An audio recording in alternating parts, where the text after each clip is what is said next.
ఓం శ్రీ గురుభ్యో నమః. సర్కార్ ఎక్స్ప్రెస్ ఛానల్ వీక్షిస్తున్నటువంటి ప్రేక్షకులందరికీ వినాయక చవితి శుభాకాంక్షలు. ఈ వినాయక చవితి పర్వదినాన మనందరం కూడా చక్కగా విఘ్నేశ్వరుణ్ణి ఆరాధన చేస్తూ ఉంటాము. అయితే ఈ వినాయక చవితి రోజున మనం చూసినట్టయితే చాలా కాలం నుండి, పూర్వం నుండి కూడా విఘ్నేశ్వరుడు అంటే మట్టి ప్రతిమల్ని ఆరాధించేటువంటి సంస్కృతి మనకి నడుస్తూ ఉన్నది. కానీ నేటి కాలంలో ఏమైందంటే ఇంకా అందంగా రావాలని, లేదంటే ఎక్కువ ఎత్తు పరిమాణంలో మనం విఘ్నేశ్వరుని నిలుపుకోవాలనే ఉద్దేశంతో, అదేవిధంగా ఈ మార్కెటింగ్ ధోరణిలో కూడా వ్యాపార మార్గంగా కూడా వినాయక చవితి బాగా అందిపుచ్చుకోవడంతో చాలామంది ఈ మధ్యకాలంలో ఈ ప్లాస్టర్ ఆఫ్ ప్యారిస్ సంబంధించినటువంటి పదార్థంతో విగ్రహాలను తయారు చేయడం అనేది మనం చూస్తూ ఉన్నాం. అది చాలా ఎక్కువ ధోరణిలో మనకు కనిపిస్తుంది. ఎంతలా అంటే ఈరోజు ఒక 100 విగ్రహాల్లో చూస్తే సుమారు 70 నుండి 80% విగ్రహాలు ప్లాస్టర్ ఆఫ్ ప్యారిస్ విగ్రహాలే మనకు కనిపిస్తూ ఉన్నాయి. ఇటువంటి విగ్రహాలని మనం పూజిస్తున్నామో అంత బాగానే ఉంది, కానీ 9 రోజుల తర్వాత వాటిని తీసుకువెళ్ళి ప్రవహిస్తున్నటువంటి నదుల్లో కానీ, చెరువుల్లో కానీ వీటిలో మనం నిమజ్జనం చేస్తున్నాం. ఈ ప్లాస్టర్ ఆఫ్ ప్యారిస్లో ఉండేటువంటి లెడ్ ఏదైతే అది ఉందో దానివల్ల అది నీటిలో కరిగిన తర్వాత దానివల్ల ఆ వాటర్ అంతా కూడా బాగా కలుషితంగా మారిపోతుంది. ఆ నీళ్ళలో ఉండేటువంటి జలచరాలు అయినటువంటి అనేక చేపలు కానీ రకరకాల జీవులు చనిపోవడానికి అది కారణమవుతుంది. అదే నీళ్లు ప్రవహిస్తున్న నదుల్లో మనం తీసుకుంటూ ఉంటాం, వాటిని కొంతమంది తాగుతూ ఉంటారు. అవి మనలో కూడా అనారోగ్య పరిస్థితులకు కారణమవుతూ ఉంటాయి.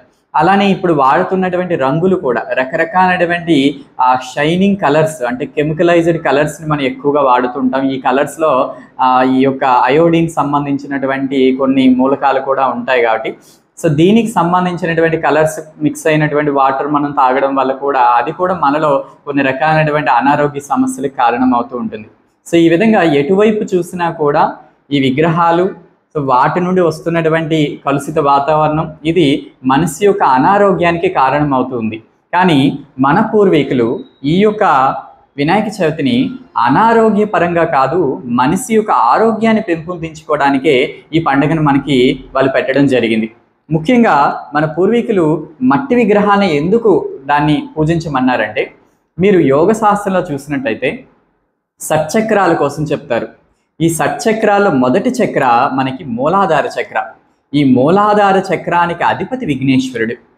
ఆ మూలాధార చక్రం యొక్క తత్వం భూతత్వం కాబట్టి మూలాధార చక్రానికి అధిష్టాన దేవత అయినటువంటి విఘ్నేశ్వరుడు ఆ చక్రం యొక్క తత్వమైనటువంటి మట్టితో మనం ఎప్పుడైతే పూజిస్తామో అప్పుడు సంపూర్ణమైనటువంటి విఘ్నేశ్వరుడు యొక్క అనుగ్రహానికి అది కారణమవుతుంది.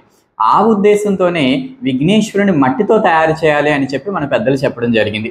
అందులోనూ మట్టి అనేది చాలా విరివిగా వాటర్లో అది కలిసిపోతుంది. అలానే దానివల్ల ఎటువంటి కలుషితం అనేది జరగదు. కాబట్టి ఇది సమాజ శ్రేయస్సుకు ఉపయోగపడుతుంది. ఇంకోటి, మనం ఈ యొక్క వినాయక చవితిలో ఉపయోగించేటువంటి పత్రులు సహజంగా మనం 21 రకాలైనటువంటి పత్రులతో మనం పూజ చేయడం జరుగుతుంది. ఇందులో చాలా వరకు మారేడు కానీ, ఉమ్మెత్త కానీ, ఉత్తరేణి కానీ, అలానే తులసి కానీ, రావి కానీ, ఇట్లా చాలా రకాలైనటువంటి ఔషధ గుణాలతో కూడుకొని ఉండేటువంటి ఆకుల్ని మనకి స్వామికి మనం పూజ చేయడానికి ఉపయోగిస్తాం. ఇవి 9 రోజుల పాటు మనం పూజ చేయడం జరుగుతుంది. సహజంగా మనకి సంవత్సరంలో చూస్తే భాద్రపద మాసంలో మనం విఘ్నేశ్వరుడికి నవరాత్రి పూజ చేస్తున్నాం. దాని తరువాత వచ్చేటువంటి ఆశ్వీజ మాసంలో అమ్మవారికి 9 రోజులు పూజ చేస్తాం. ప్రకృతిలో మనం చూసినట్టయితే భాద్రపదంలో కానీ ఆశ్వీజంలో కానీ ఎక్కువ శాతం ఈ యొక్క వర్షాకాలం నడుస్తూ ఉంటుంది. కాబట్టి జలాలన్నీ కూడా కలుషితమై ప్రవహించేటువంటి సమయం. ఆ సమయంలో నదీ స్నానాన్ని పెద్దలు మనకి ఎంకరేజ్ చేయలేరు. ఎందుకంటే ఆ సమయంలో ఈ యొక్క వర్షాల వల్ల నదులన్నీ బాగా కలుషితమవుతాయి, బురదగా ఉంటాయి, అలానే రకరకాల సూక్ష్మజీవులు కలిసి ఉంటుంది. కాబట్టి ఆ సమయాల్లో నదులకి వెళ్ళొద్దని చెప్పారు. ఆ నదులని శుద్ధి చేసుకోవడానికి ఈ 2 పండుగలను కూడా మనకి తీసుకొచ్చారు. ముఖ్యంగా మనకి సెప్టెంబర్లో వినాయక చవితి వస్తుంది, అక్టోబర్లో దసరా వస్తుంది. ఈ 2 పండుగల ద్వారా వచ్చినటువంటి రకరకాల పత్రి, అలానే రకరకాల పూలను వీటిని తీసుకువెళ్ళి ఆ విగ్రహాలను నిమజ్జనం చేసేటప్పుడు మనం ఏం చేస్తామంటే ఆ ప్రవహించే నదుల్లో వాటిని కలుపుతాం. ఈ నదుల్లో కలపడం వల్ల ఈ ఔషధ గుణాలతో కూడుకునేటువంటి ఆకులు ఎప్పుడైతే నదుల్లో కలిసాయో ఆ నదుల్లో ఉండేటువంటి సూక్ష్మజీవులు చనిపోయి ఆ నది యొక్క జలాల శుద్ధి జరుగుతుంది. ఈ విధంగా ఎప్పుడైతే నదులు శుద్ధి జరిగాయో మీరు చూడండి, ఆశ్వీజ మాసం తరువాత వచ్చేటువంటి కార్తీక మాసంలో నదీ స్నానాల్ని చాలా వరకు మనకి పెద్దలు ఎంకరేజ్ చేస్తారు. ఆ సమయంలో నదుల్లో స్నానం చేయడం వల్ల పుణ్యం వస్తుందని కూడా చెప్తారు. అంటే 2 పండగల ద్వారా మన నదులను మనం సంరక్షించుకొని తరువాత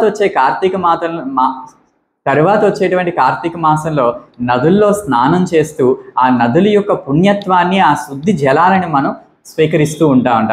ఇది మన పూర్వీకులు పండుగలను ఏర్పాటు చేసినటువంటి విధి విధానం. కాబట్టి దీన్ని మనం అర్థం చేసుకోవాలి. అంటే వినాయక చవితి అనేది ప్రకృతిని పరిరక్షించుకునేటువంటి పండగ, అంతే తప్ప ప్రకృతిని పాడు చేసేటువంటి పండగ అయితే కాదండి. సో మనం ఈరోజు ఏం చేస్తున్నాం, ఈ ప్లాస్టర్ విగ్రహాలతో నదులను కలుషితం చేస్తున్నాం. అలానే విపరీతమైనటువంటి శబ్దాలు పెట్టి రకరకాల డీజే మ్యూజిక్స్ అని చెప్పేసి ఈ యొక్క ప్రాపంచిక ద్వారంలో వికృతి చేష్టలతో శబ్ద కాలుష్యాన్ని చేసి అనేక మంది యొక్క మానసిక అశాంతికి మనం కారణమవుతున్నాం. కాబట్టి ఒకవైపు జల కాలుష్యం, ఒకవైపు శబ్ద కాలుష్యాన్ని మనం పెంచుతూ అదే పండగని, అదే భక్తిని మురిసిపోతూ ఉన్నాం. సో ఒక్కసారి మీరు ఆలోచించండి, విఘ్నేశ్వరుడు మన అందరిలో కూడా ఒక ఆధ్యాత్మిక ద్వారంలో ఉన్నతమైన మార్గం వైపు మనల్ని నడిపించడానికి అటువంటి పండగల్ని పెద్దలు మనకి అమర్చితే మనం వాటిని మన యొక్క ఆనందం కోసం వాటిని పెద్దలు చెప్పిన విధానంలో కాకుండా మనకు నచ్చిన విధానంలో చేస్తూ సమాజానికి, ప్రకృతికి హానికారకులుగా మనం తయారవుతున్నాం.